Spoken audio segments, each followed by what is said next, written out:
All right, hello everybody. This is I'm gonna fire her up here, but I'm gonna do a quick little follow-up video. I haven't had much time to do one. I've been real busy, but I haven't really done a follow-up video on the tune I installed, at least the 93 octane version of the EuroDyne.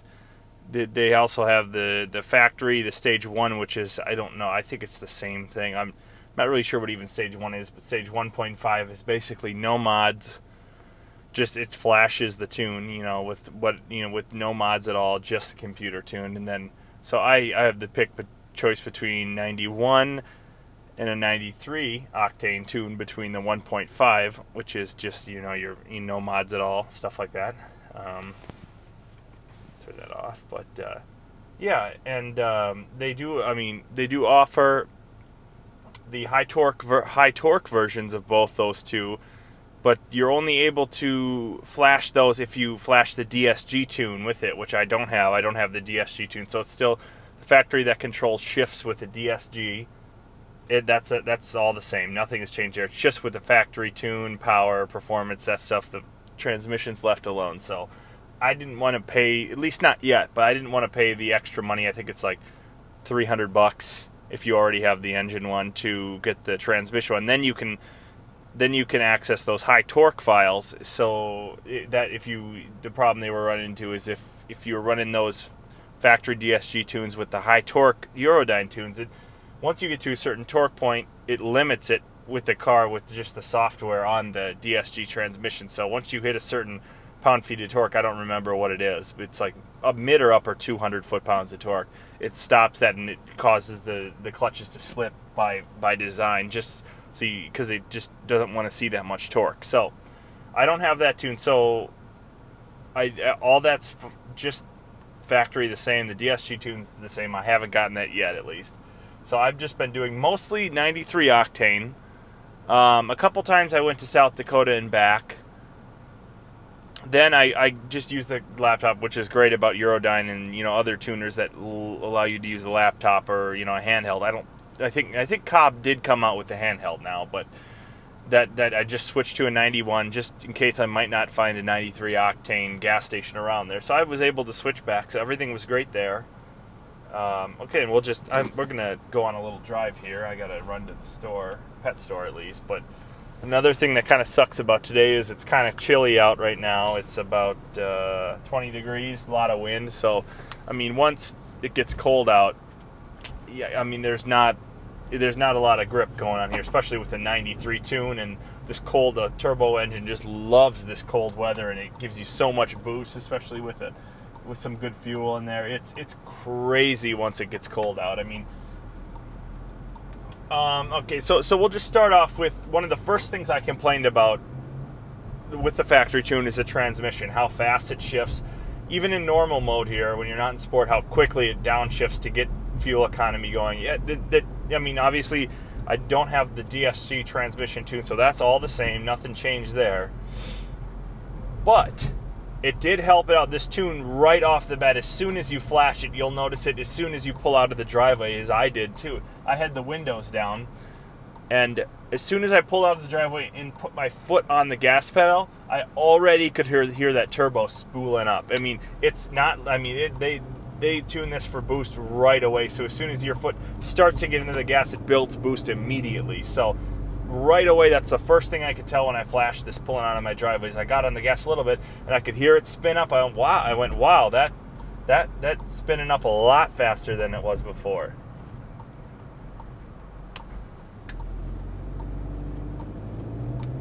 So the transmission tuning, at least with the tune, it makes it a little bit more bearable, a little easier to live with, because yes, it does downshift real fast and it gets down to the low RPMs, but with the tune, it gives you boosts so fast. It doesn't matter if you're in those low gears. It'll pull at any gear now.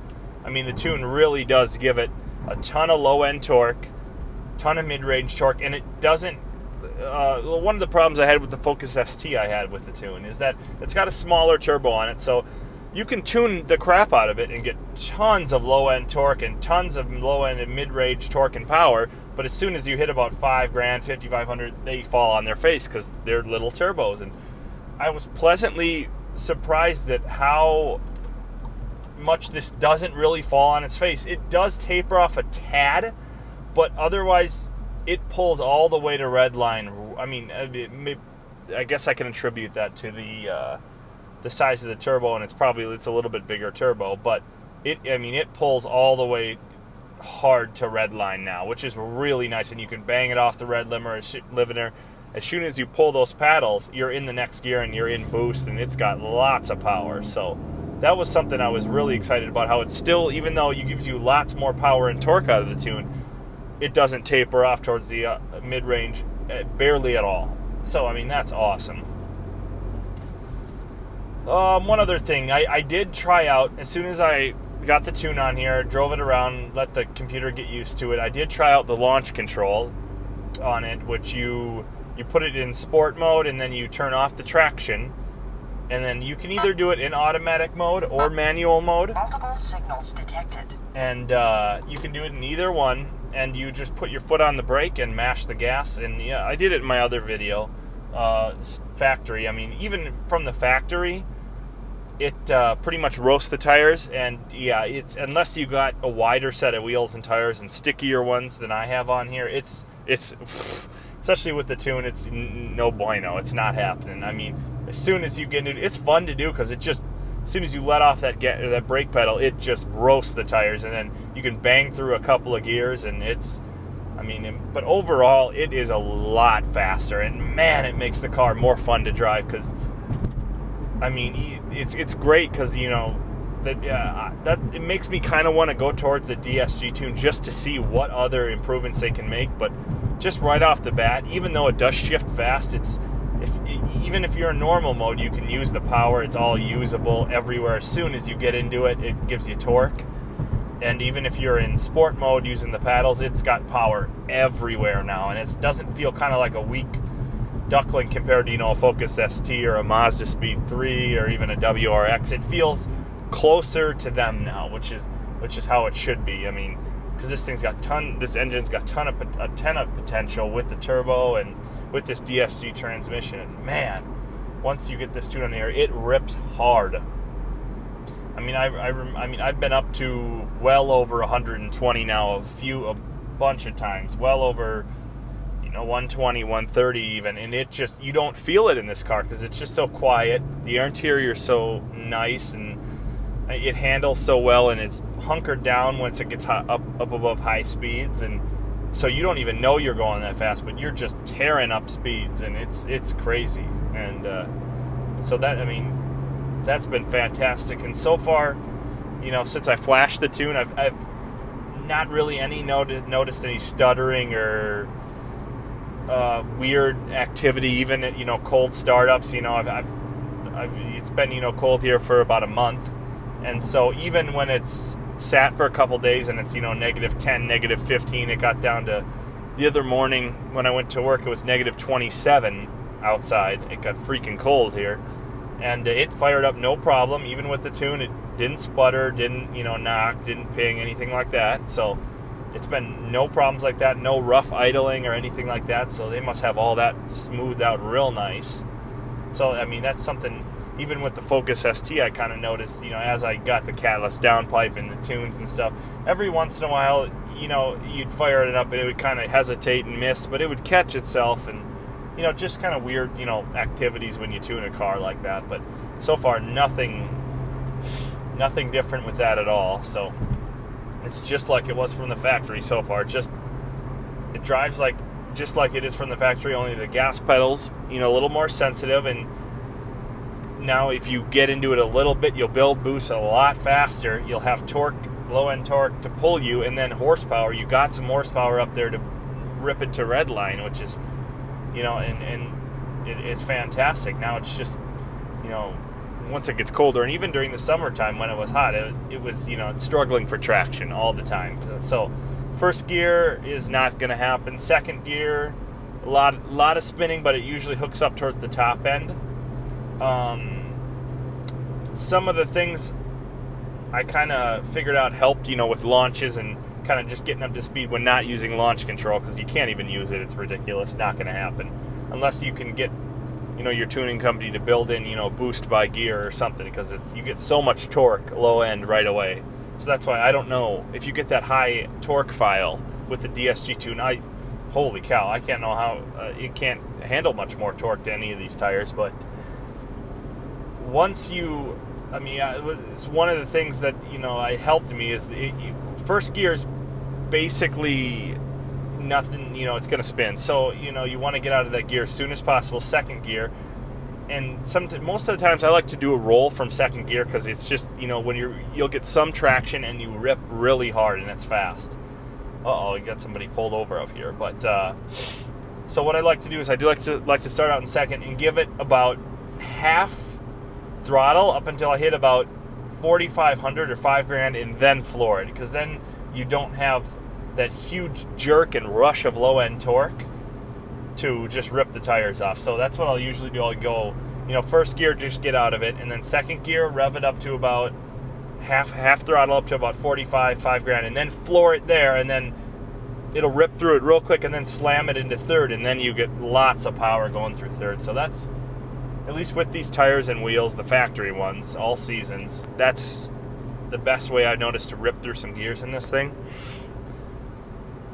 But other than that, it's a great, fantastic tune. I don't know what kind of numbers it's putting up against.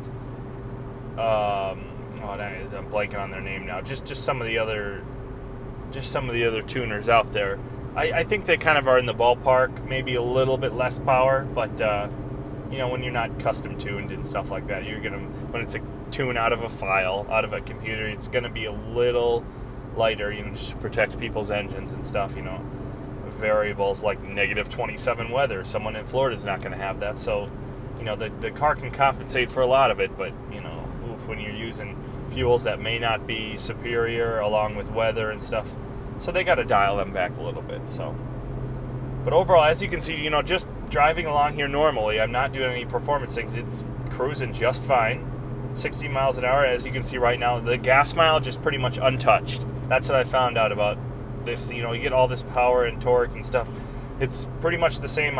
This tank, I'm about a quarter of the way through. I'm averaging about 29.2 on it. I'm usually around 29, 30 miles per gallon, 28, 28 to 30, I'd say.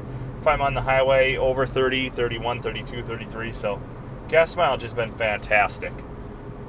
That hasn't changed, aside from when it was -27 for the week, where it was pretty much negative the whole week, and I don't think I got some good gas, and I was around 24 or 25, and that was, that was rough, in terms of weather and gas and stuff. So ever since that, when one tank of gas, it's been fine, even when it's been cold out, it's been great for miles per gallon here. But the miles per gallon, that's a great thing, get the same miles per gallon.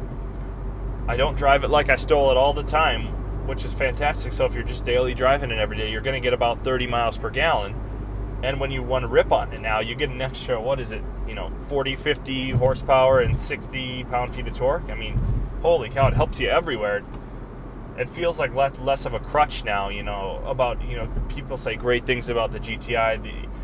They say, the GTI's got a great interior, German styling, good qualities, good build material, but it's just they just don't have enough power to match, the Focus ST, the RS, the WRX, some other cars like that. But just a tune will get you a ton of it, and it'll put it on a level playing field, which is fantastic. But man, this thing does rip. It loves to play now. That's one thing I have noticed. I think you can see it on it. But yeah, so far so good with this one. I don't know what the next direction is. I'm going to go with a mod or something like that. But right now I'm just enjoying. I have tried turning off the sound actor. It was kind of goofy here. See, we'll go into sport mode, manual mode, and it's just gonna. I should probably turn off traction, because it's just gonna spin these tires. Oh yeah, we're spinning. Man, you see it? That's well over 60 right there. But now that my oil's heated up here, 190. But like I said, the transmissions, you know, I still don't like how fast it is to shift, but at least now you get all that torque and horsepower to help it out, and it makes it less of a problem, which is nice. Actually, let's go into the menu here. Oh, really? I didn't know you couldn't do that with it on. I'm gonna turn that down. Let's go into car here. Driving school mode. View. Let's go to setup here. ESC system. And I used my OBD11 to, normally you can't turn the traction and the stability off all the way on this car. You can only do it on the Golf R, but one of the great things about the OBD11 is that they have one that'll turn off both on that thing. So if I turn ESC off, and it'll ask you, you know, it's not recommended, but you click it and boom. And so now I have no traction, no stability in sport mode, and this is going to be a little bit silly. Okay. There's some spin, there's third, and man, it rips hard.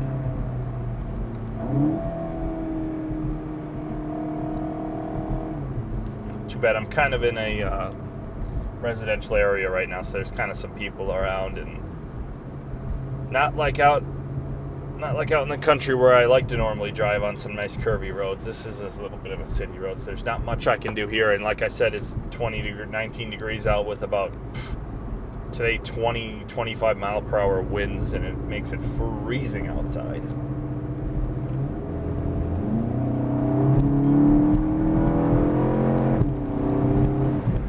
Man, see, it just anywhere in the, I mean, and the great thing is you can shift wherever you want and you're going to have power, which is fantastic.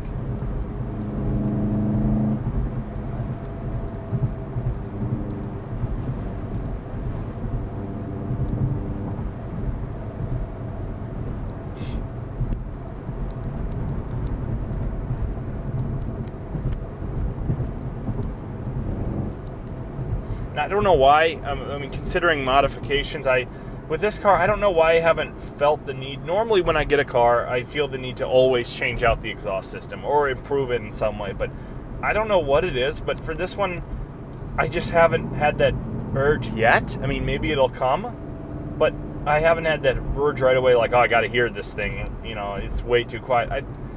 I mean, yeah, some of it is the noise up front, the speaker that they build in, but I did turn that off, and it doesn't get much I mean, it almost sounds the same. It adds a little bit of a different tone to it with that thing on. But, I mean, there's not much of a difference. So, I mean, but I don't know why I haven't really felt the need yet to.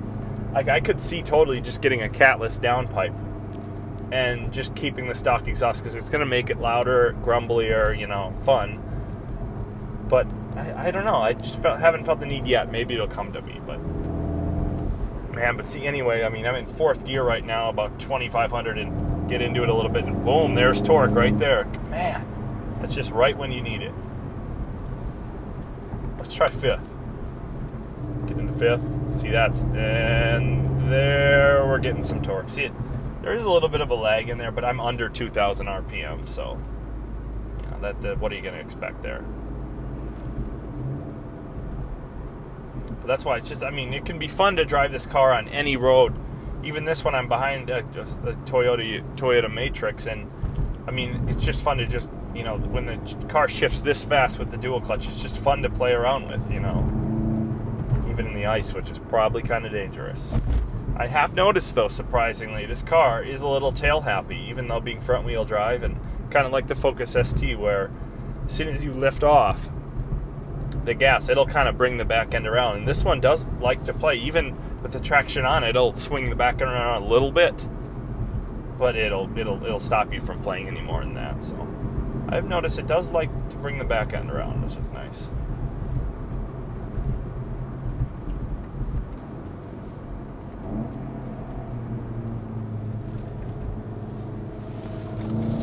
Push in a little bit.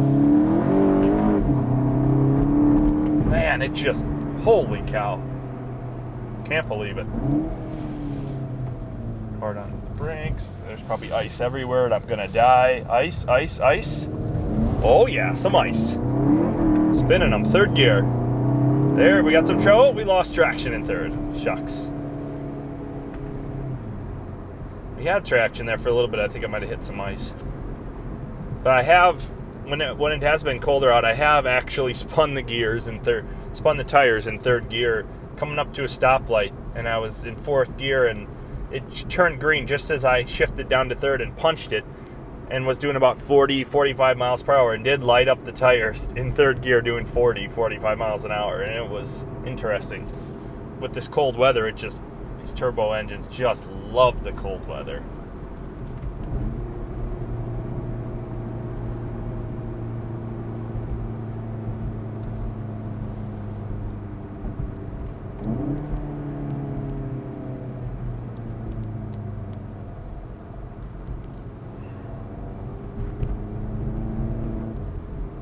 Let's see, and just like that, we can go traction back on mode, back into normal, and shift into automatic. And now, boom, you got just a normal commuter car. It gets 30 miles to the gallon. It's crazy.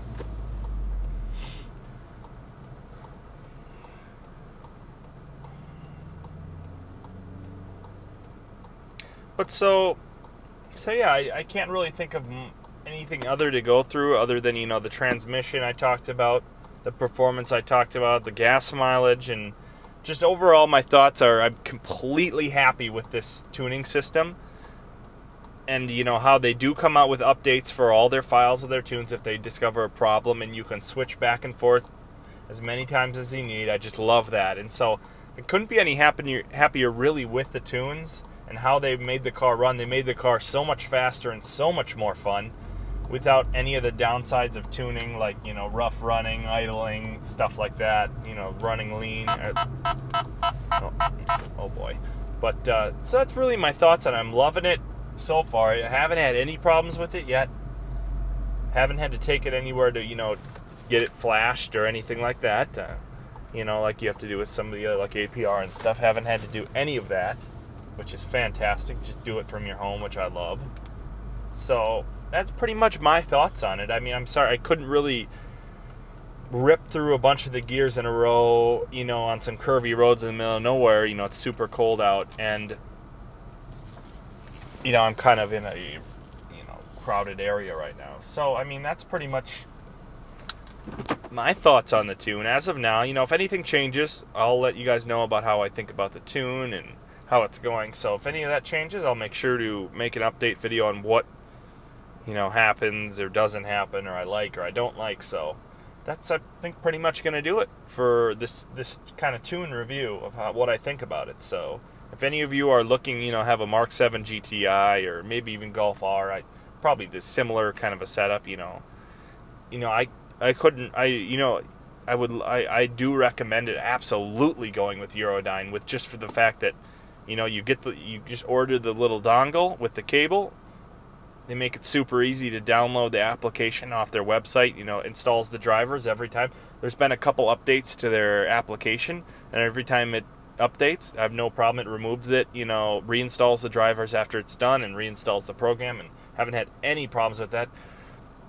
One thing I did notice, I had a little trouble updating the app on my Windows laptop. It's a Windows 7, or not Windows 7, Windows 10.